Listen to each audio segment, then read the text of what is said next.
భారతదేశపు స్వాతంత్ర పోరాటాన్ని గురించి మనం మాట్లాడుకుంటున్నప్పుడు 2 ప్రధానమైనటువంటి పోరాటాలను మనం మాట్లాడాల్సిన అవసరం ఉంటుంది. ఇంతకుముందు మన సంయుక్త గారు చాలా విషయాలు జీవన రేఖల గురించి చెప్పారు కాబట్టి నేనేం చేస్తానంటే ప్రత్యేకంగా ఈ బ్యాక్‌గ్రౌండ్ ఏంటి? అసలు భారతదేశపు స్వాతంత్ర పోరాటాలు అనే దృక్పథంలో నుంచి మాట్లాడదాం. తర్వాత ఇక్కడ సావిత్రిబాయి ఫూలే యొక్క సిగ్నిఫికెన్స్‌ని మనం 2 కోణాల్లో నుంచి సావిత్రిబాయి సిగ్నిఫికెన్స్‌ను మనం చూడాల్సి ఉంటుంది. మిత్రులారా, కార్యక్రమం అంతా అయ్యాక ఎస్‌వికే వాళ్ళకి నేను ఒక పవర్ పాయింట్ కూడా పంపిస్తాను. అది కొంచెం తయారీలో ఉంది. బట్ స్టిల్ సరే, ఇక్కడికొద్దాం. భారతదేశపు స్వాతంత్ర పోరాటము లేక పోరాటాలు అనే మాట్లాడినప్పుడు మనం పోరాటం అని ఏకవచనాన్ని వాడుతూ ఉంటాం కానీ ఏకవచనం వాడడం సరైన మాట కాదు. భారతదేశపు బ్రిటిష్ వాళ్ళ రాకడ తర్వాత ఒక రకంగా నూతన ఉత్పత్తి విధానాలు భారతదేశంలోకి రావడం మొదలైన తర్వాత భారతదేశంలో చాలా కాలంగా మరుగున పడిపోయిన ప్రశ్నించే తత్వం ఒక్కసారి తిరిగి ఊపిరి తీసుకున్నది. భారతదేశంలో ప్రశ్నించే తత్వం లేదా అంటే ప్రశ్నించే తత్వం భారతదేశంలో ఉంది. కానీ ఉదాహరణకి వేదంలో అనుమానం ఉన్నటువంటి నాసదీయ సూక్తం ఉంటుంది. అక్కడి నుంచి మొదలుకొని బౌద్ధం, జైనం, ఆజీవికం ఇట్లాంటి అనేక శాఖలు, చార్వాకులు వీళ్ళందరూ ప్రశ్నించిన వాళ్ళే. అక్కడి నుంచి మొదలుకొంటే మొత్తంగా కూడా 1000 సంవత్సరాలు దేశ భాషల్లో సాగినటువంటి దేనైతే భక్తి ఉద్యమాలని పిలుస్తామో అవి కూడా చాలా చాలా ప్రధానమైన ప్రశ్నలు వేస్తూనే వచ్చాయి. ప్రశ్నలు సామాజిక సందర్భంలో ప్రశ్నలు వేసుకునేటటువంటి అలవాటు భారతదేశంలో ఉంది. అయితే 17వ శతాబ్దం నాటికి దాదాపు అది వెనుకపాటు పట్టడం మనకు చాలా స్పష్టంగా కనిపించేటటువంటి ఒక వాస్తవం. బ్రిటిష్ వాళ్ళ పరిపాలన రావడంతో అదే సందర్భంలో ఒక కొత్తదైనటువంటి ఒక ఉత్పత్తి క్రమం కూడా మెల్లిగా మనకు పరిచయం అవ్వడం, ఈ సందర్భంలో మళ్ళా ఒకసారి భారతదేశంలో నూతనంగా ఈ ప్రశ్నలు వేసుకునేటటువంటి తత్వం ఒకసారి మరోసారి కనిపిస్తుంది. అందుకని బ్రిటిష్ వాళ్ళ రాకడ వల్ల అంటే వలస పాలన వల్ల 2 రకాలైనటువంటి ప్రధాన మార్పుల్ని మనం గమనించాలి. ఒక మార్పు వలస పాలన తనదైన పద్ధతుల్లో ఈ దేశాన్ని తన గుప్పిట్లో పెట్టుకుని ఈ దేశపు ఆర్థిక వనరులని దోపిడీ చేయడం అనేటటువంటిది ఒకటి కాగా, దాన్ని అర్థం చేసుకుని దానికి వ్యతిరేకంగా మాట్లాడడము, ప్రయత్నం చేయడము ఒక పాయ కాగా, ఈ దేశంలో ఉన్నటువంటి అంతర్గతమైనటువంటి సమస్యలు, అసలు ఏ కారణాల వల్ల ఈ దేశం బలహీన పడిపోతూ ఉన్నది, ఈ దేశంలో ఉండేటటువంటి అత్యంత తెలివైనటువంటి, అత్యంత సమర్థవంతులైనటువంటి, ఉత్పాదకులైనటువంటి మనుషులు వాళ్ళు ఎందుకు ఇట్లా తయారవుతున్నారు అన్న ప్రశ్న వేసుకోవడం మనకు బ్రిటిష్ వాళ్ళ పరిపాలన తర్వాత వస్తుంది. నిన్న మొన్న మనం 1818 నాటి భీమా కొరెగాం దీన్ని గుర్తు చేసుకున్నాం. భీమా కొరెగాం స్మృతి దినం అని కూడా దాన్ని అంటున్నాం. ఏమిటి భీమా కొరెగాం స్మృతి దినం అంటే మొఘల్ మరాఠా యుగం అని భారతదేశ చరిత్రలో ఒక యుగాన్ని అంటాం. అంతే 1713 నుంచి 1800 దాకా 1818 దాకా దాదాపు ఒక 100 ఏళ్ళు ఉన్నటువంటి ఆ కాలాన్ని మొఘల్ మరాఠా యుగం అంటాం. పీష్వాలు చాలా ప్రధానంగా రోల్ ప్లే చేయడం మొదలుపెట్టారు. శివాజీ తర్వాత వచ్చినటువంటి రాచరికాల్ని చాలా నామమాత్రపు పవర్స్గా మార్చేసి సతారాకు పరిమితం చేసి వీళ్ళు పెద్ద ఎత్తున అధికారంలోకి రావడం ఇది కనిపిస్తుంది. ఈ మొఘల్ మరాఠా యుగం యొక్క ఎండ్ అంటే దాని చిట్ట చివరి దశ 1818లో ఎండ్ అవుతుంది. దాన్ని మొఘల్ మరాఠా యుద్ధాలు అంటారు. ఆంగ్లో మరాఠా యుద్ధాలు అని కూడా వాటికి పేరు.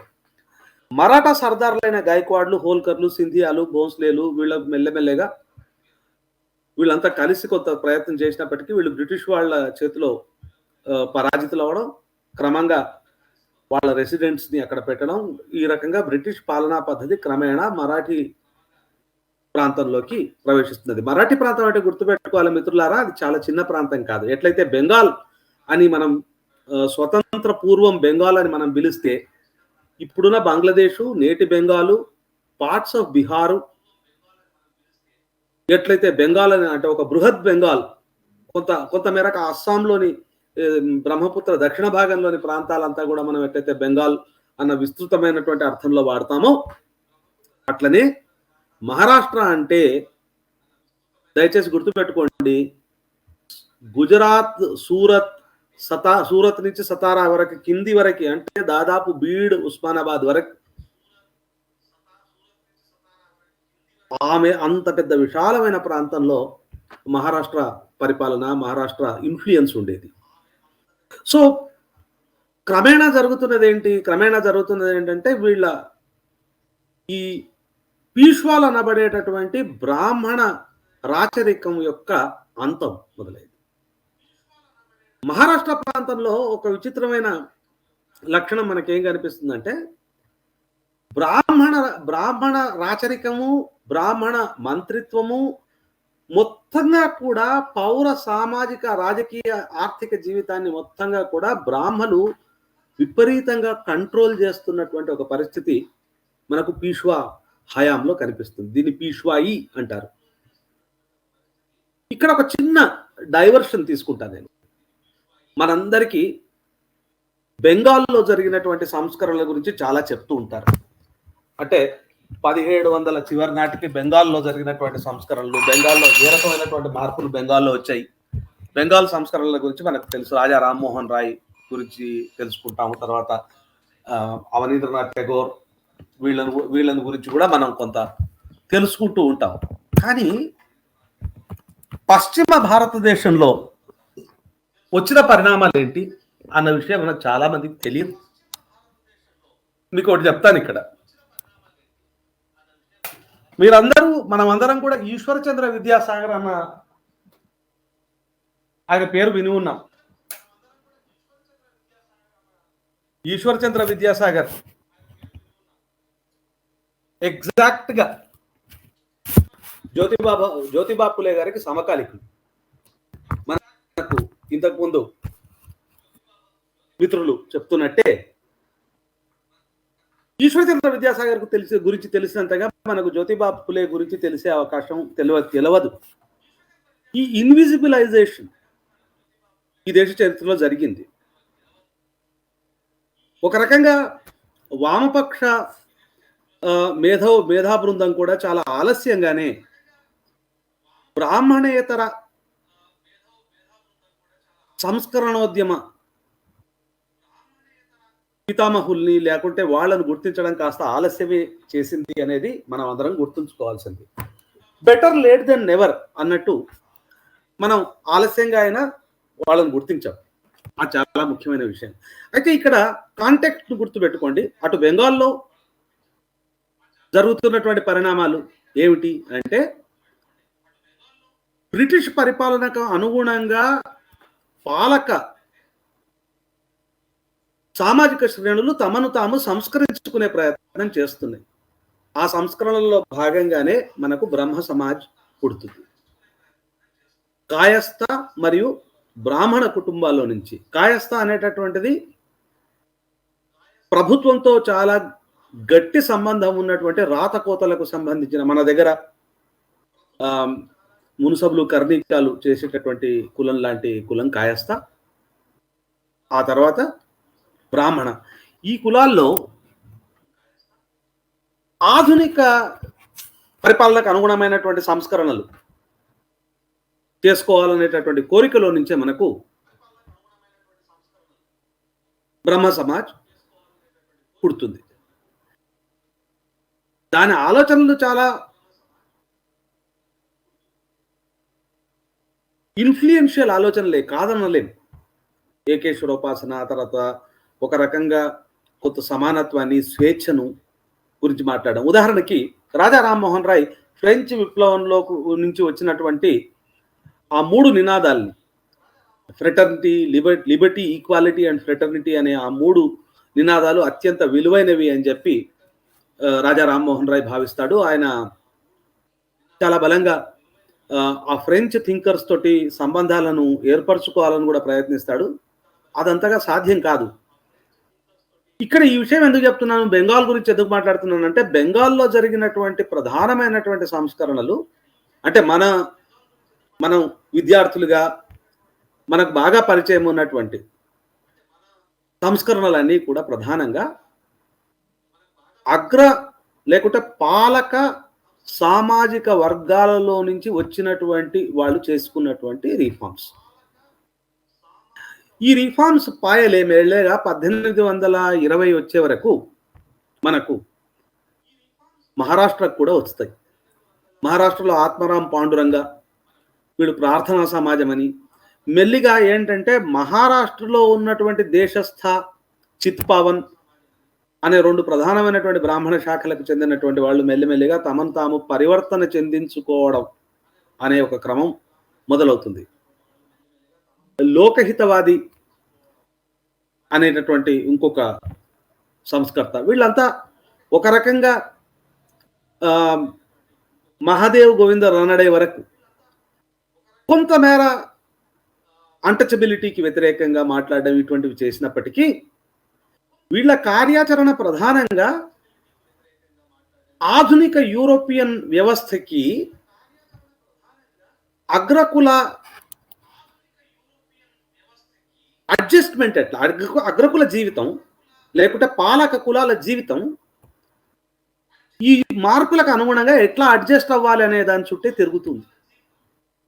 అందుకు భిన్నంగా మాట్లాడినటువంటి లోతైన దార్శనిక ప్రజ్ఞను చూపించినటువంటి వాళ్ళు పూలే దంపతులు.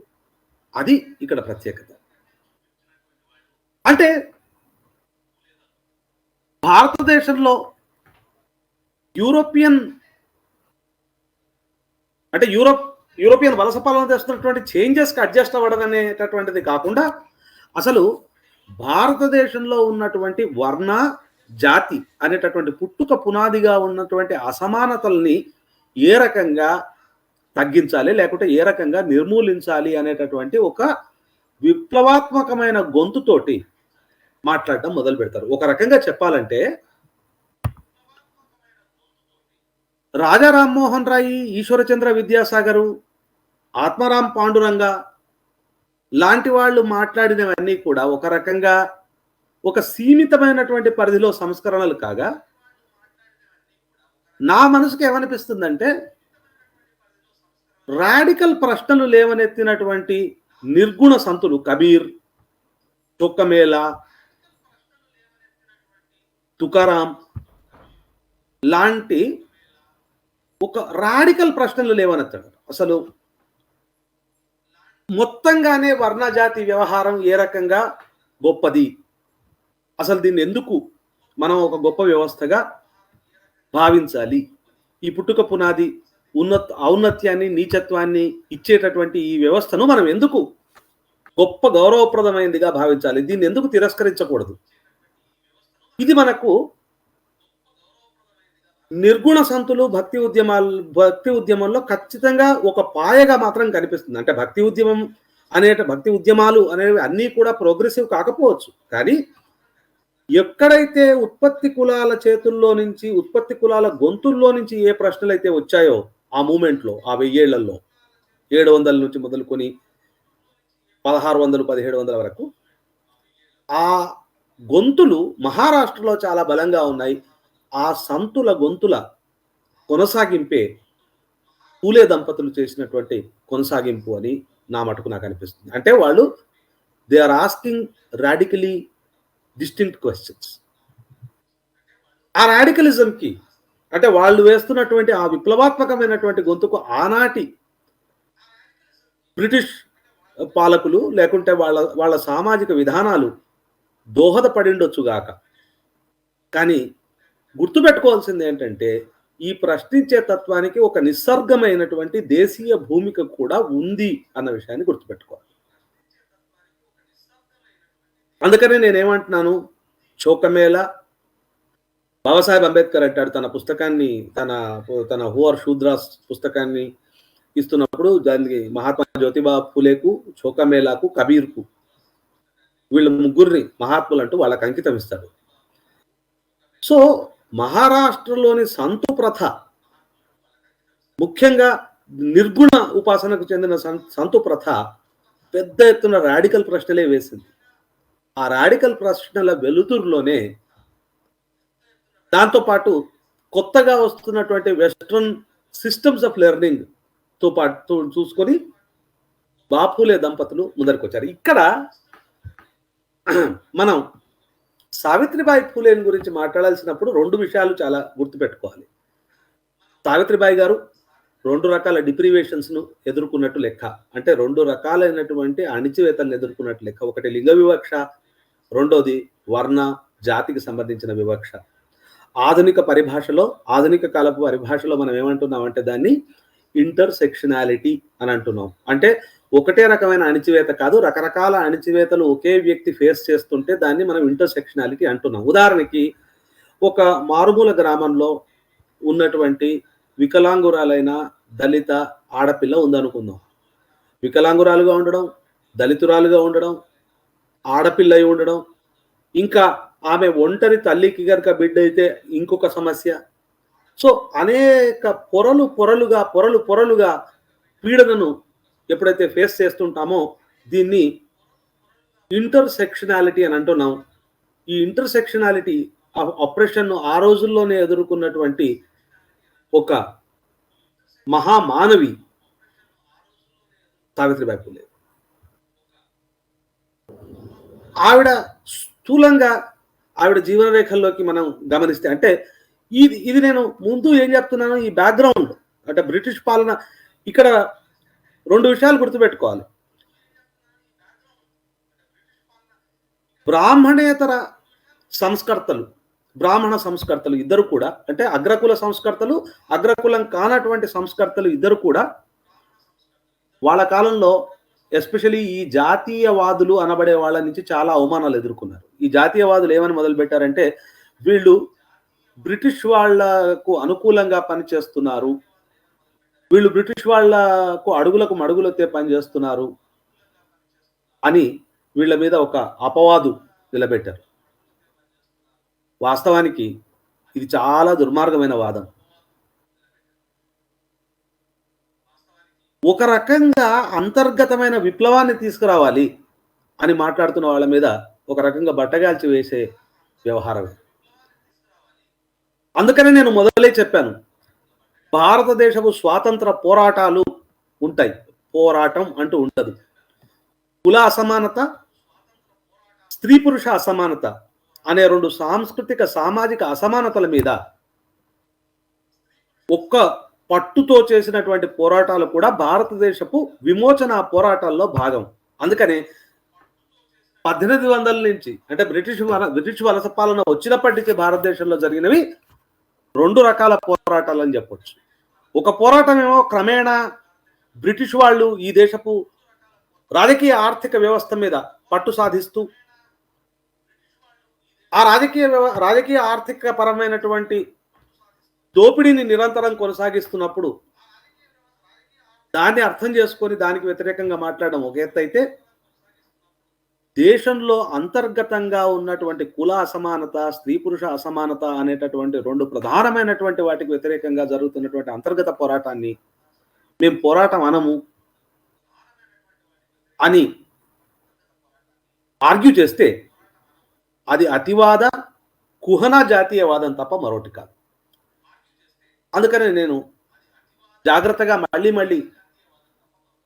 వినే వాళ్ళకి ఏం చెప్తున్నానంటే, మన పోరాటాలను మన భారతదేశపు స్వాతంత్ర విమోచన పోరాటాలు అని బహువచనంతో పిలవడమే కరెక్ట్ అవుతుంది, ఏకవచనంతో పిలవడం కరెక్ట్ కాదు. చిన్న ఉదాహరణ చెప్తాను.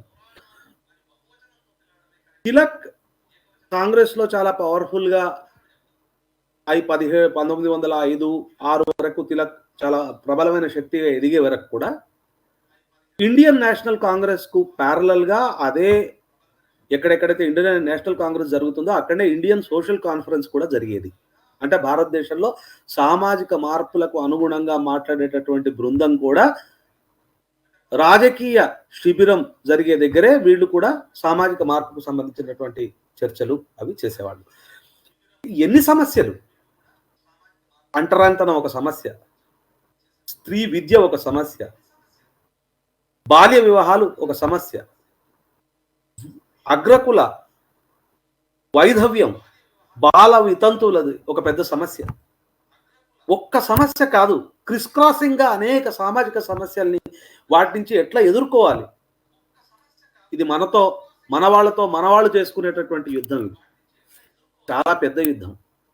ఇంతకుముందు వక్త మాట్లాడుతూ ఎన్ని రకాలైనటువంటి కష్ట నష్టాలకు మనుషులు గురి చేశారో చెప్తూ వచ్చారు. అవి మనం గుర్తుపెట్టుకోవాలి. అందుకని పండిత రమాబాయి గారు, క్రాంతిజ్యోతి సావిత్రిబాయి పూలే చేసినటువంటి పోరాటం సామాన్యమైన పోరాటం కాదు.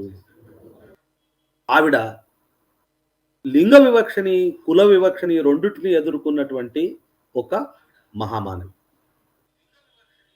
సతారాలో చాలా చిన్న గ్రామంలో 1831లో ఆవిడ జన్మించారు. 9-10 ఏళ్లప్పుడు జ్యోతిబా పూలేతో వివాహం జరిగింది. ఆ తర్వాత 1848లో ఆ జ్యోతిబాతో వివాహం జరిగిన తర్వాత జ్యోతిబా ప్రాథమిక విద్యను నేర్పించడం మొదలుపెట్టారు. చిన్నమ్మ కూతురు, జ్యోతిబా పూలే గారికి ఒక చిన్నమ్మ కూతురు ఉండేది. ఆవిడ పేరు సగుణాబాయి పూలే. ఆమెకు ప్రాథమిక విద్య నేర్పించారు. ఆ తర్వాత రమాబాయి గారు 2 చోట్ల టీచర్ ట్రైనింగ్ తీసుకున్నారు. ఆ రోజుల్లో టీచర్ ట్రైనింగ్ అంటే ఇప్పుడు బీఈడి టీటీసీ లాగా కాదు. స్కూల్లో చేరి టీచర్గా ఎట్లా పాఠాలు చెప్పాలన్నట్టు నేర్చుకోవాల్సినటువంటిది 2 లెవెల్స్ ఆఫ్ ట్రైనింగ్ మనకు సావిత్రిబాయి పూలే తీసుకున్నారు. తీసుకుని 1848లో వాళ్ళు మొదటి పాఠశాల స్థాపించగానే మనకు సావిత్రిబాయి పూలేతో పాటు ట్రైనింగ్ చేసినటువంటి ఫాతిమా షేక్, ఆ తర్వాత చిన్నమ్మ కూతురైనటువంటి సగుణాబాయి, వీళ్ళు ఆ స్కూళ్ళల్లో టీచర్లుగా పనిచేయడం మొదలుపెట్టారు. తీవ్రమైనటువంటి వ్యతిరేకత వచ్చింది. ఇంట్లో నుంచి వెళ్ళిపోవాల్సి వచ్చింది. కానీ లక్ష్యం ప్రధానంగా నమ్ముకున్నటువంటి జ్యోతిబా పూలే. అందుకనే ఆయన అంటాడు, ప్రభుత్వ ఉద్యోగాలు చేయడం అనేటటువంటి ద్వారా ఒక సామాజిక మార్పును తీసుకురావడానికి కష్టమైన పరిస్థితి ఏర్పడుతుంది. అందుకని చెప్పేసి నేను ఈ ప్రభుత్వ ఉద్యోగానికంటే భిన్నమైనటువంటి కార్యాచరణ లేకుంటే ఒక రకమైనటువంటి లైవ్లీహుడ్ని ఎన్నుకుంటాను అని చెప్పి ఆయన చిన్నపాటి కాంట్రాక్టర్గా తను పనిచేయడం మొదలు పెడతాడు. ప్రభుత్వ వర్క్స్ని తీసుకోవడం అట్లా మొదలు పెడతాడు. ఆ క్రమంలోనే ఆయనకు అనేక మంది పరిచయం అవుతారు. ఇక్కడ చూడండి, మార్పు ఇంటి నుంచి తీసుకురావాలి. మిత్రులారా, ఒకటి గుర్తుపెట్టుకోండి, రాజకీయ ఆర్థిక దోపిడీ ఒకటి ఉంటుంది, సామాజిక సాంస్కృతిక దోపిడీ మరొకటి ఉంటుంది. దోపిడీ అన్న మాట ఊరికే ఎక్కువ మాట్లాడిన మాట అనుకుంటే, నేనేమంటానంటే సామాజిక ఆర్థిక పీడన ఒక వంతు అయితే, సామాజిక సాంస్కృతిక పీడన అనేటటువంటిది మరొకటి. సామాజిక సాంస్కృతిక పీడనలు మన మెదళ్లలో ఉంటాయి. దాని మూలాలు, దాని రూట్స్ చాలా డీప్గా మన సైకే అంటామే, మన సైకాలజీలో, మన ఆలోచనల్లో అవి చాలా బలంగా జొప్పించబడి ఉంటాయి. కాబట్టి రాజకీయ ఆర్థిక మార్పులు వచ్చినంత వేగంగా సామాజిక సాంస్కృతిక మార్పుల వేగం ఉండదు. కానీ సామాజిక సాంస్కృతిక రంగంలో ఉన్నటువంటి అవకతవకలు ఎంత పట్టి పీడిస్తాయి మనుషుల్ని అంటే అంత పట్టి పీడిస్తాయి. మనకు తెలుగు సాహిత్యంలో చూసుకుంటే వీరేశలింగం లాంటి వాళ్ళు, చిట్ట చివరికి చలం లాంటి వాళ్ళు రాసింది కూడా సామాజిక సాంస్కృతిక రంగంలో జరిగే పీడించడాన్ని, లేకుంటే దాంట్లో ఉండేటటువంటి సీరియస్ పీడనను వ్యతిరేకించడమే. అందువల్ల సామాజిక సాంస్కృతిక పీడనను మీరు గనక దానికి వ్యతిరేకంగా నిలబడాలి అని అనుకుంటే అట్లీస్ట్ 4 స్థాయిల్లో దానికి వ్యతిరేకంగా నిలబడాల్సి వస్తుంది. వేరాజ్ పొలిటికల్ ఎకానమీకి వ్యతిరేకంగా చేసేటటువంటి పోరాటం చాలా బేటిక్ కనిపిస్తుంది, చాలా క్లియర్‌గా ఉంటుంది. అవసరమైతే రాజ్యంతో తగాదా పడాల్సొస్తుంది, మార్కెట్ శక్తులతో తగాదా పడాల్సొస్తుంది, లేకపోతే పెట్టుబడిదారీ శక్తులతో తగాదా పడాల్సొస్తుంది. కొంచెం వ్యక్తంగా ఉంటుంది ఆ పోరాటం. కానీ సామాజిక, సాంస్కృతిక పోరాటం రంగంలో పోరాటం 4 రేంజెస్‌లో సాగాల్సొస్తుంది. ఒకటి వ్యక్తి స్థాయిలో మార్పు రావాల్సొస్తుంది. ఆలోచనల్లో మార్పు రావాల్సొస్తుంది. రెండోది వ్యక్తి స్థాయిలో వచ్చిన మార్పును కుటుంబ స్థాయికి బట్వాడా చేయగలగాలి. సో, వ్యక్తి స్థాయి, కుటుంబ స్థాయిలోకి దాన్ని తీసుకుపోవాలి. అంటే మనం ఏ విలువలైతే పురోగామి విలువలను నమ్ముతున్నామో, పురోగామి విలువలని ఆలోచిస్తున్నామో, ఆ విలువల్ని మన కుటుంబంలోనే ప్రాక్టీస్ చేయించేటటువంటి ఒక నిబద్ధత మనకు ఉండాలి. ఇక మూడోది, మన చుట్టూ ఒక సముదాయాన్ని నిర్మించుకొని, మనం ఆ సముదాయంతో ఈ విలువల్ని ఆ సముదాయంలోకి ప్రవేశపెట్టే ప్రయత్నం సముదాయ స్థాయిలో ప్రయత్నం చేయాలి. ఆ తర్వాత ఇంక కొంచెం పైన సామాజిక స్థాయిలో ప్రయత్నం చేయాల్సి ఉంటుంది. పూలే దంపతులు ఇద్దరు ఈ విషయాన్ని మనకు కళ్ళకు కట్టినట్టు చెప్పారు. అది ఇక్కడ గుర్తుపెట్టుకోవాల్సింది.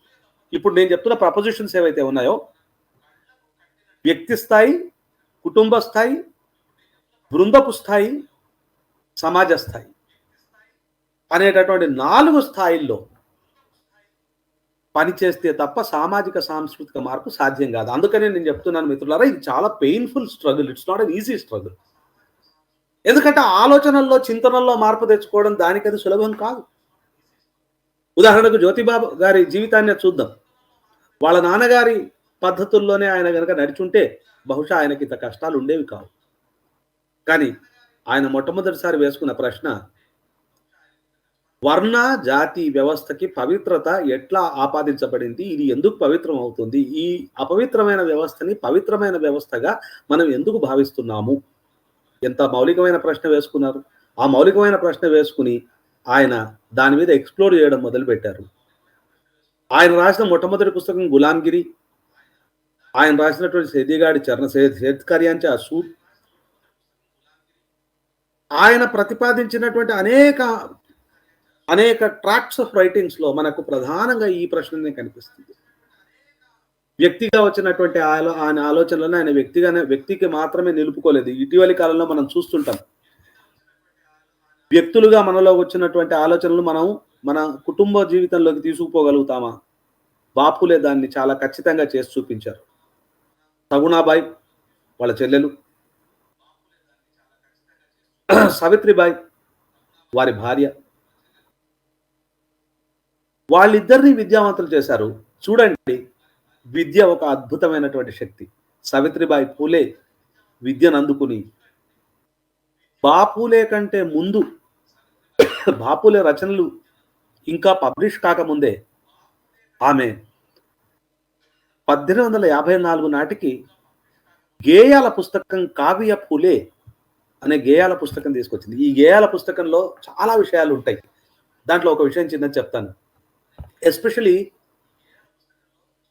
ఆడవాళ్ల శరీరాల్ని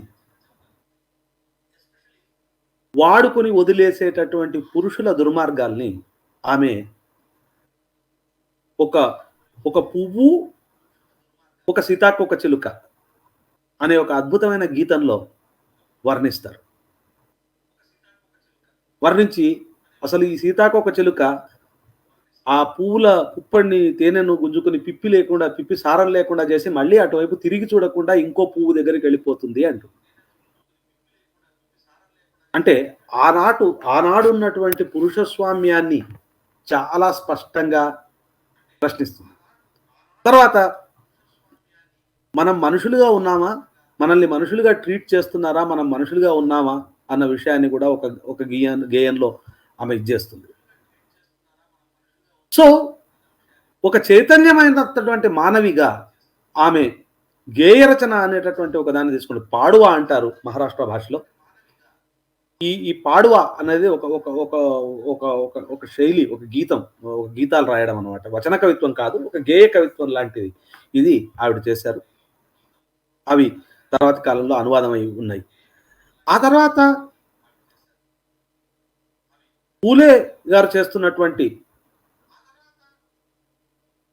శూద్ర, అతిశూద్ర పిల్లలకు విద్యను అందించడం అనేటటువంటి దాన్ని ఒక అద్భుతమైన ఆశయంగా తీసుకుని, ఆ ఆశయాన్ని పూలేతో సమంగా నడుస్తూ ముందుకు తీసుకుపోయినటువంటి ఒక ధీరోదాత్తమైనటువంటి లక్షణం ఆమెకు ఉంది. అందుకనే ఆమెను తొలి మహిళా ఆధునిక తొలి మహిళా టీచర్ అనడంలో ఎటువంటి సందేహం లేదు.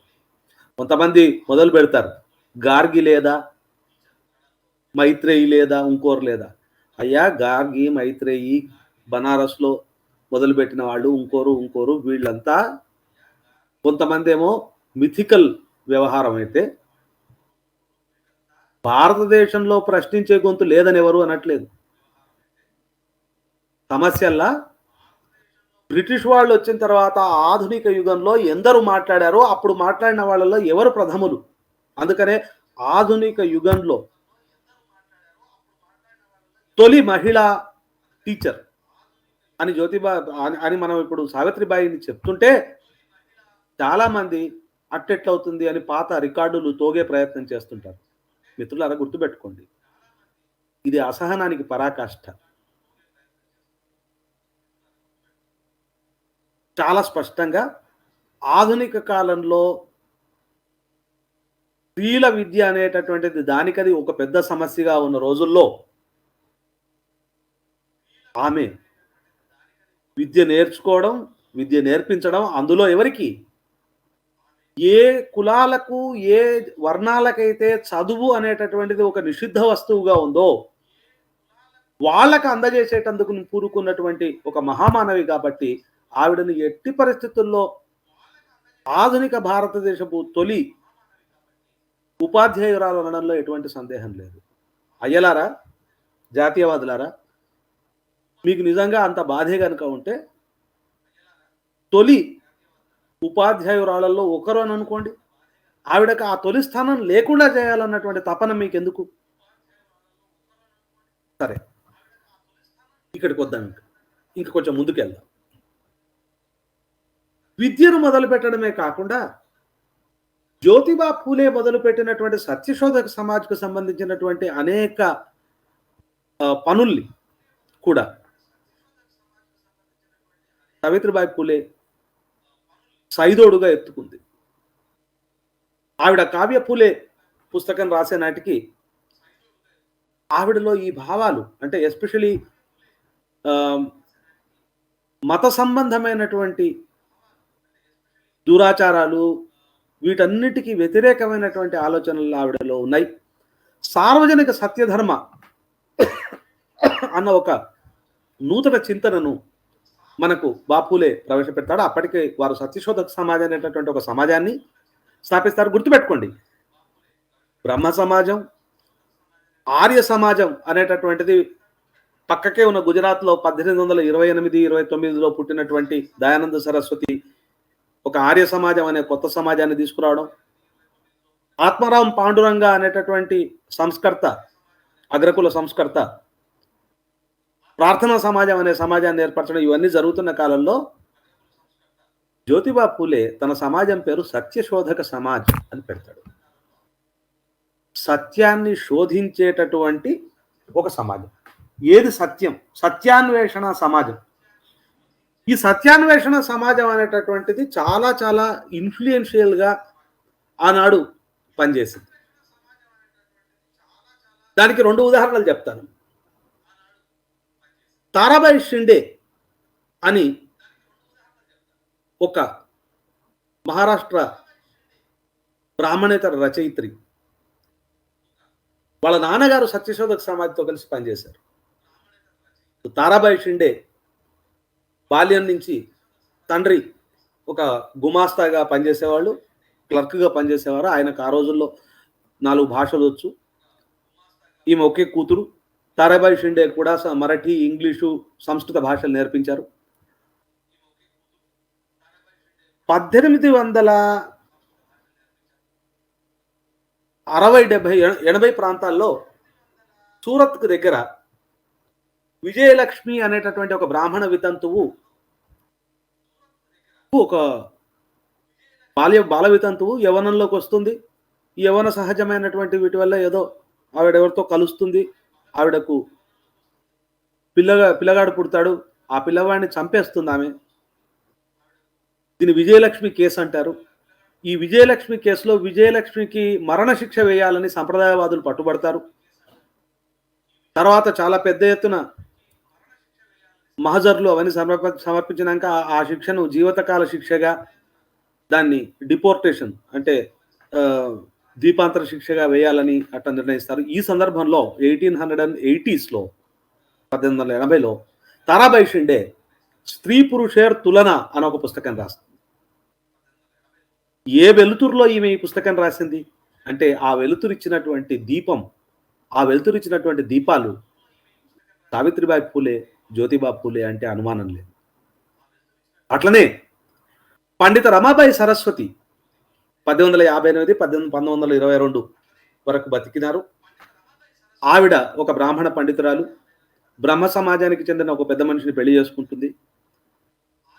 ఆవిడ కాశీలో శాస్త్రార్థ చర్చ చేసి కాశీ పండితులను ఓడించి పండిత రమాబాయి సరస్వతి అని బిరుదు పొందుతుంది. కానీ ఈ హిందూ సమాజం ఆమెను ఊపిరి పీల్చుకొనివ్వదు.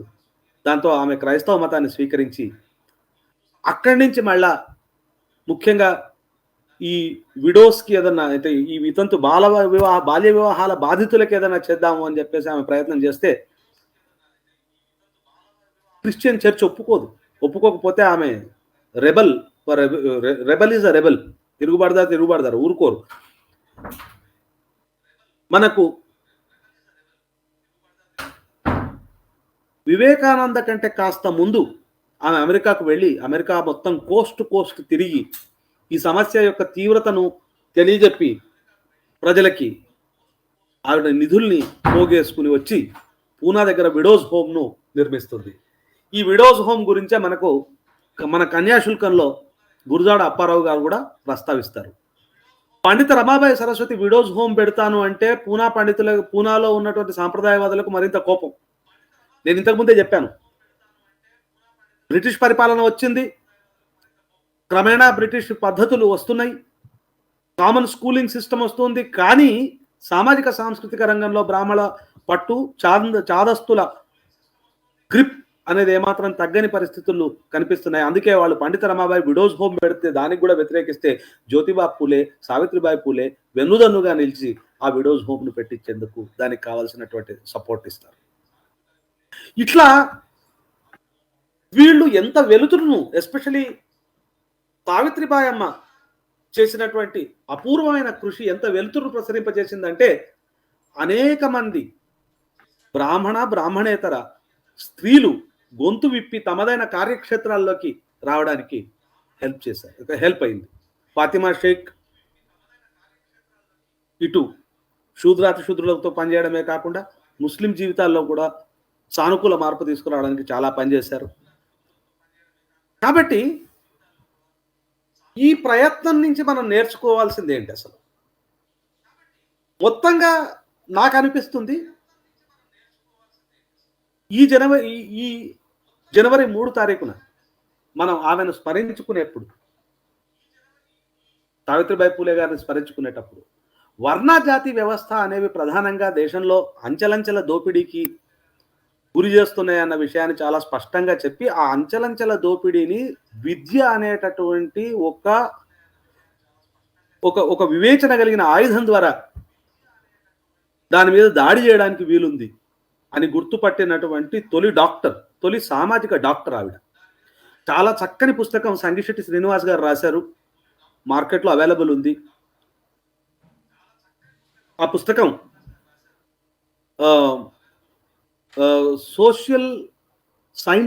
తొలి సోషల్ సైంటిస్ట్ సావిత్రిబాయి పూలే అని సంగిశెట్టి శ్రీనివాస్ గారు రాశారు.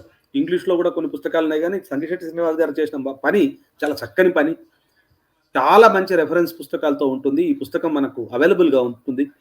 బహుశా మనకు విశాలాంధ్రలోను, లేకపోతే ప్రజాశక్తి కార్యాలయాల్లోనూ, లేకపోతే హైదరాబాద్లో ఎక్కడైనా దొరుకుతుండొచ్చు. ఎందుకంటే రచయిత దగ్గర కాపీలు లేవని అంటున్నారు, కానీ ఇది చాలా మంచి పుస్తకం, దొరికించుకొని చదవండి అది. అట్లనే హైదరాబాద్ బుక్ ట్రస్ట్ వాళ్ళు తారాబాయి షిండే వేసినటువంటి స్త్రీ పురుషేర్ తులన అన్న పుస్తకానికి తెలుగు అనువాదం వేశారు. ఆ పుస్తకం కూడా కొనుక్కొని చదవాల్సినటువంటి పుస్తకం. ఈ ప్రసంగం కోసం ఈ ప్రసంగం కోసం నేను ప్రయత్నం చేస్తున్న సందర్భంలో కూడా కొన్ని పుస్తకాలను ఎస్పెషల్లీ కావ్య పూలే ఇంగ్లీష్ అనువాదం నా దగ్గర ఉంది. నేను ఇంతకుముందే చెప్పినట్టు నేను దీనికి సంబంధించినటువంటి ఒక 6 స్లైడ్స్ 7 స్లైడ్స్ నేను వినయ్ గారికి పంపిస్తాను. దాంట్లో నా అడ్రస్ అవన్నీ ఉంటాయి. బహుశా వీడియో పెట్టినప్పుడు ఆ స్లైడ్స్ కూడా పెడితే నా అడ్రస్ అదంతా ఉంటుంది, మీరు అక్కడికి చేసుకోవచ్చు. అయితే మొదలు మళ్ళీ ఈ విషయానికి వద్దాం. 4 విలక్షణమైన విషయాల్ని మనం గమనిద్దాం. ఒకటి, వర్ణజాతి వ్యవస్థ అనేది ప్రధానంగా అంచెలవారి దోపిడీకి కారణం అని చెప్పడం, మాటల ద్వారా కాకుండా చేతల ద్వారా పనిచేయడం అనేటటువంటి ఒక సాహసాన్ని తయారు చేయడం, పూలే ఆశయాల్ని ఆయన తర్వాత కూడా కొనసాగించేటటువంటి సాహసాన్ని చూపించడం, స్త్రీలకు ఇతర పీడిత వర్గాలకు విద్య యొక్క ప్రాధాన్యతను చాలా ముందుగా గుర్తించి ముందుకు తీసుకెళ్లడం, తర్వాత విద్య నేర్పించడంలో కూడా న్యూ టెక్నిక్స్ని తీసుకురావడం. అంటే పట్టి పుస్తకంలో ఉన్న జ్ఞానం అనే కాకుండా వ్యవసాయానికి సంబంధించిన ప్రాథమిక అంశాలు నేర్పించడం, గాంధీ మాట్లాడుతున్నటువంటి బేసిక్ ఎడ్యుకేషన్ అనేటటువంటి ఐడియాస్ను చాలా ముందు మాట్లాడినటువంటి దంపతులు పూలే దంపతులు. వాళ్ళు చాలా స్పష్టంగా ఒక విషయాన్ని మాట్లాడతారు. విద్య యూనివర్సల్గా అవైలబుల్ ఉండాలి, అంటే అందరికీ విద్య అందుబాటులో ఉండాలి. విద్య నేర్చుకునే విద్యార్థికి అందేటట్టు ఉండాలి, అంటే విద్యార్థి యొక్క తెలివితేటలకి విద్య అందించడం. అంటే చైల్డ్ సెన్సిటివ్ అంటాం కదా, ఆ చైల్డ్ సెన్సిటివిటీ ఉండాలన్న. తర్వాత ఇంటలెక్చువల్గా క్రిటికల్ కెపాసిటీస్ పెంచాలి, అంటే ఆలోచన విమర్శనాత్మక దృక్పథాన్ని చదువు పెంచాలి. తర్వాత సామాజిక సంస్కరణ విద్య ద్వారా రావాలి అనే 4 ప్రధాన లక్ష్యాలతోటి వాళ్ళు విద్యను తీసుకుపోవడం, విద్యను అందించే ప్రయత్నం చేయడం జరిగింది. ఇది ఇక్కడ మనకు కనిపించేటటువంటి అత్యంత విలక్షణమైనటువంటి, అత్యంత ప్రధానమైనటువంటి ఒక దీనిగా మనం తీసుకోవచ్చు. అందువల్ల ఈరోజు ఎవరైనా స్కూల్కి వెళ్ళి చదువుకుంటున్న ఆడపిల్లలు, వాళ్ళు అగ్రవర్ణస్తులైనా నిమ్నవర్ణస్తులైనా ఇంకెవరైనా, వాళ్ళు ఈరోజు ఇక్కడ చదువుకుంటున్నారంటే దానికి ఖచ్చితంగా రాళ్లలో, అంటే అటువంటి దానికి మెట్లు వేసినటువంటి ఒక గొప్ప మానుషి సావిత్రిబాయి పూలే అని చెప్పడంలో ఎటువంటి అనుమానం లేదు. అందుకని మనం గౌరవించాలి. చివరిగా నేను ఒక విషయం చెప్తాను. చాలా మంది బ్రాహ్మణేతర లేక అగ్రకుల ఇతర తాత్వికుల గురించినటువంటి పోరాట యోధుల గురించి మనకు చెప్పబడి ఉండలేదు. చాలా జాగ్రత్తగా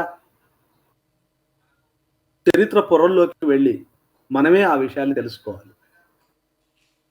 ఉదాహరణకి మనకు బౌద్ధ సాహిత్యం గురించి చాలా ఇంగ్లీష్లో రాసి ఉంది, వైదిక సాహిత్యం గురించి కూడా చాలా ఇంగ్లీష్లో రాసి ఉంది. కానీ 1000 సంవత్సరాలు అనేక కీలకమైనటువంటి ప్రశ్నలు వేసినటువంటి ఉద్యమాన్ని సింపుల్గా ఒక 2 పారాగ్రాఫుల్లో భక్తి ఉద్యమం అని చదువుతాం తప్ప, దాంట్లో అనేక ఉత్పత్తి కులాల్లో నుంచి వచ్చినటువంటి బ్రాహ్మణేతర మేధావులు వేసినటువంటి అనేక ప్రశ్నల్ని ఇప్పటికీ కూడా జనప్రియం చేసే పరిస్థితి కనిపించట్లేదు. మనకు చాలా మందికి చాలా తెలియవు. అక్క మహాదేవి గురించి తెలియదు, చొక్కమేళా గురించి తెలియదు, రవిదాస్ గురించి తెలియదు. రవిదాస్ మార్క్స్ కంటే ముందు మాట్లాడుతూ అంటే మార్క్స్ కంటే కాస్త ముందు ఉటోపియన్ సోషలిస్టులు అని కొందరిని పిలుస్తాం. ఆ స్థాయిలో బేగంపురా అనే ఒక కాన్సెప్ట్ను డెవలప్ చేస్తాడు. ఆ బేగంపురాలో దోపిడీ ఉండదు, జాతి వివక్ష ఉండదు, లింగ వివక్ష ఉండదు, దోపిడీ లేని, రుణగ్రస్తత లేని, పుట్టుక పునాది వివక్ష లేనటువంటి ఒక నూతన సమాజాన్ని బేగంపురా అనేటటువంటి ఒక దీన్ని సృష్టించి మాట్లాడతాడు. గెయిల్ అంబేత్ తర్వాతి కాలంలో ఇన్ సెర్చ్ ఆఫ్ బేగంపురా అనే ఒక పుస్తకం రాసింది. ఈ పుస్తకం మనకు ప్రధానంగా రవిదాస్ మాట్లాడుతున్నటువంటి మాటలు నువ్వు తెలియజేస్తుంది, వాటిని నొక్కి చెప్తుంది. అందుకు మనం ఈరోజు ఖచ్చితంగా ఆ 1000 సంవత్సరాల ఉత్పత్తి కులాల ప్రశ్నలు, ఉత్పత్తి కులాల్లో నుంచి వచ్చినటువంటి, ఎందుకంటే భక్తి ఉద్యమంలో బ్రాహ్మణ మేధావులు ఉన్నారు, బ్రాహ్మణేతర మేధావులు ఉన్నారు. ఆ బ్రాహ్మణేతర మేధావులు వేసినటువంటి అనేక కీలక ప్రశ్నలు. ఉదాహరణకి మనం వీరబ్రహ్మం గారి దగ్గరికి వద్దాం. ఎంత గొప్ప విషయం! ఆయన యోగిగా మారి భార్యను శిష్యురాలిగా చేసుకొని, గరిమిరెడ్డి అచ్చమ్మ అనే ఒక మరో మహిళను శిష్యురాలిగా చేసుకొని, అసలు ఋతుమతి అవ్వడం అనేటటువంటిది అంటే ముట్టవడం అనేటటువంటిది దానికి అది అపవిత్రం కాదని ఆ రోజుల్లో మాట్లాడడం. ఇట్లా అనేక విషయాలు మాట్లాడాం. కాకపోతే ఒక 1000 సంవత్సరాల కాలంలో, ఎస్పెషల్లీ 7వ శతాబ్దం నుంచి 17వ శతాబ్దం వరకు ఆ భాషలో కొంత మార్మికత, కొంత మత సంబంధమైనటువంటి పరిభాష ఉంటుండొచ్చుగాక. కానీ మనం చాలా జాగ్రత్తగా మనం వాటిని పరిశీలించాలి. ఈ సందర్భంలో నేను ఒక పుస్తకం పేరు చెప్తాను. ముకుంద రామారావు గారు అదే కాంతి అని ఒక 1000 సంవత్సరాల భక్తి ఉద్యమానికి సంబంధించి కవిత్వాన్ని మొత్తం తెలుగులోకి తెచ్చారు చాలా చక్కగా. ఇక్కడి నుంచి మనం మొదలుపెట్టి అనేక మంది ఉత్పత్తి కులాలలో నుంచి ప్రశ్నలు వేసినటువంటి మేధావుల్ని మళ్ళా మనం పునఃప్రతిష్ఠించుకోవాలి. ఎందుకంటే మనకు పని చేసుకుని ఎవరు వీళ్ళ గురించి మనకు చెప్పరు. మనమే తెలుసుకునే ప్రయత్నం చేయాల్సి ఉంటుంది. చాలా ఆలస్యంగా మా తరానికి కూడా 1990లో కానీ, 90లో యూనివర్సిటీకి వచ్చిన, 92లో నేను యూనివర్సిటీకి వచ్చాను. నేను 71లో పుట్టినవాడిని. 92, 93, 95 కాలానికి కానీ బాపులే, సావిత్రిబాయి, జ్యోతిబా పూలే, తారాబాయి షిండే ఇట్లాంటి మహామహుల పరిచయాలు చాలా ఆలస్యంగా అయ్యాయి. ఆ రకంగా ఆ మహానుభావులకు ఈ అజ్ఞానాన్ని ఇంతకాలం ఉంచుకోవడం అనేటటువంటి ఒక దోషాన్ని క్షమించమని వాళ్ళను వేడుకుంటూ, ఆ మహాజ్యోతులు అఖండ జ్యోతులై మన లోపల ప్రతిష్ఠించుకుని మన లోపలికి వచ్చి మన మీద మనం ప్రతిరోజు పోరాటం చేయడం, మన కుటుంబంలో కొత్త విలువల్ని తీసుకురావడం, మన సముదాయాల్లో కొత్త విలువల్ని తీసుకురావడం, పుట్టుక పునాది వివక్ష అనేటటువంటి దుర్మార్గాన్ని, ఇతరేతర సాంస్కృతిక సామాజిక దుర్మార్గాలకు వ్యతిరేకంగా నిరంతరం పోరాడేటటువంటి శక్తిని సాధించుకోవాలని, ఆ రకంగా ప్రతినిత్యం ఆ ప్రయత్నం చేస్తూ ఎంతో గొట్టు కాలంలో నిలబడి కలబడినటువంటి మహామానవి సావిత్రిబాయి గారికి నివాళులు అర్పిస్తూ ఈ అవకాశం ఇచ్చినందుకు నేను ఇది చేస్తున్నాను. ప్రశ్నలు వేయవచ్చు. థ్యాంక్ యూ వాగేష్ గారు. ఒక ప్రశ్న ఉంది. జ్యోతిబా పూలే సాహిత్యము ఇంగ్లీష్లోకి ఎప్పటి నుంచి అవైలబుల్గా వచ్చింది? మనకు తెలుగులో 91 ఆ ప్రాంతం 90 ఆ దశకంలోనే వచ్చిందని నేను అనుకుంటున్నాను. ఇంగ్లీష్లో ఏ దశలో వచ్చింది? ఏ సంవత్సరం? ఇక్కడ ఒకటి చెప్పాలి సార్. ఏం చెప్పాలంటే మొట్టమొదలు హిందీలోకి బాగా అనువాదం అయింది. అది వాస్తవానికి ఆర్య సమాజ ఛాయలు ఉన్నటువంటి చాలా మంది జ్యోతిబా పూలేను పెద్ద ఎత్తున మహారాష్ట్ర భాష నుంచి హిందీలోకి అనువాదం చేశారు ముందు. ఆ తర్వాతనే మెల్లగా ఇంగ్లీష్లోకి అనువాదం రావడం మొదలైంది. మనకు లేట్ 80s లోనే ఇంగ్లీష్లోకి అనువాదం అయింది. తర్వాత మనకు ఎప్పుడైతే జీపీ దేశపాండే గారు వీళ్ళు మాట్లాడడం మొదలు పెట్టారు, ముఖ్యంగా పూనా యూనివర్సిటీ స్కాలర్స్ పూనుకొని కొత్త ఇంగ్లీష్లోకి తేవడం మొదలు పెట్టారు. మహారాష్ట్ర గవర్నమెంట్ కూడా పూనుకొని కలెక్టెడ్ వర్క్స్ తీసుకొస్తున్నప్పుడు మరాఠీ నుంచి హిందీకి, హిందీ నుంచి ఇంగ్లీష్కి, ఆ రకంగా మరాఠీ నుంచి ఇంగ్లీష్లోకి మనకు 90s లోనే రావడం మొదలైంది మనకు పెద్ద ఎత్తున. అంతవరకు మనకు ఆ సమస్య కూడా ఉంది. సో ఇది అంబేద్కర్ ఉద్యమంకి సంబంధించి కూడా ఇదే పరిస్థితి, అదేదైనా బెటర్గా ఉందా? అంబేద్కర్ ఉద్యమానికి సంబంధించి పరిస్థితి కాస్త మెరుగ్గా ఉంది. ఎందుకు మెరుగ్గా ఉందంటే మహారాష్ట్ర ప్రభుత్వం చాలా ముందే దీనికి పూనుకొని అంబేద్కర్ రైటింగ్స్ అండ్ స్పీచెస్ కి సంబంధించి ఒక కమిటీ వేసుకొని వాటన్నిటిని దగ్గర సెలెక్ట్ చేసి తీసుకొచ్చి పెట్టడంతో ఒక రకమైన కదలిక వచ్చింది. రెండోది అంబేద్కర్ ఉద్యమానికి ఇంతో అంతో ఒక రకమైనటువంటి రాజకీయ వెన్నుదన్ను కూడా మనకు బాబాసాహెబ్ కాలంలోనూ తర్వాతి కాలంలో కొంత మేరకు ఉంది. ముఖ్యంగా మనకు నవయాన బౌద్ధ మూమెంటు ఇవన్నీ కూడా ఒక రకంగా కృషి చేశాయి. ఆ రకంగా అంబేద్కర్ సాహిత్యాన్ని ఒక దగ్గరికి పెట్టే పనిని వేగవంతంగా చేశారు.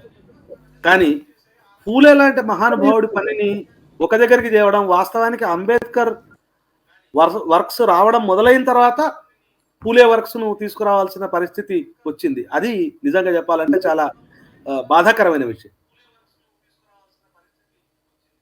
అట్లాగే 1938లో రిలీజ్ అయినటువంటి మాలపల్లిలో రవెన్కోర్ మహారాజు దేవాలయ ప్రవేశం చేశాడు అని చెప్తారు. అందులో ఒక సంభాషణ ఉంటుంది.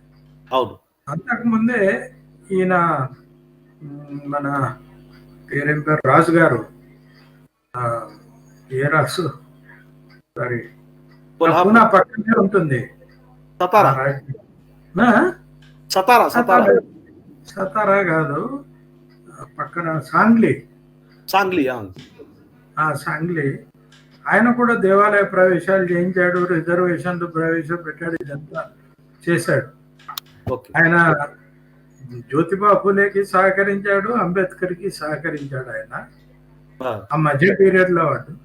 కానీ మాలపల్లి నిర్మించే నాటికి తెలుగు సమాజానికి ఆ మహారాష్ట్ర ఉద్యమాల గురించి ఏమీ తెలియదా అని అనిపిస్తుంది. అటు ఒక అనుమానం నాకేంటంటే బెంగాల్ ప్రభావం పడ్డంతగా, అంటే బెంగాలీ సంస్కరణ ప్రభావం పడ్డంతగా, రెండోది పాలకకుల సంస్కర్తల ప్రభావము, వాళ్ళ లిటరేచర్ యొక్క ప్రభావం పడ్డంతగా కుల నిర్మూలనావాదాన్ని పునాదిగా మాట్లాడిన బ్రాహ్మణేతర సంస్కర్తల వాణి వినిపించవలసినంత వినిపించలేదు. వినిపించుకోవాలనుకున్న వాళ్ళు కూడా వినకుండా ఉండడం కూడా ఉంది. ఉద్దేశపూర్వక చెవిటితనం కూడా కొంత ఉంది. అయితే ఉన్నవ లక్ష్మీనారాయణ లాంటి వాడికి మనం ఆపాదించలేమేమో కంప్లీట్ గా ఆయన వినలేదు అని, కానీ ఆయనకు అందుబాటులో ఉండి ఉండకపోవచ్చు అని ఒక ఊహ చేయొచ్చు. ఎందుకంటే ఆయనకున్న నిజాయితీని బట్టి మనం ఆ మేరకు. అదే నేను అంటున్నాను, ఒకవేళ ఇంగ్లీష్ లో అవైలబుల్ గా ఉంటే ఆయనకు తెలిసి ఉంటది.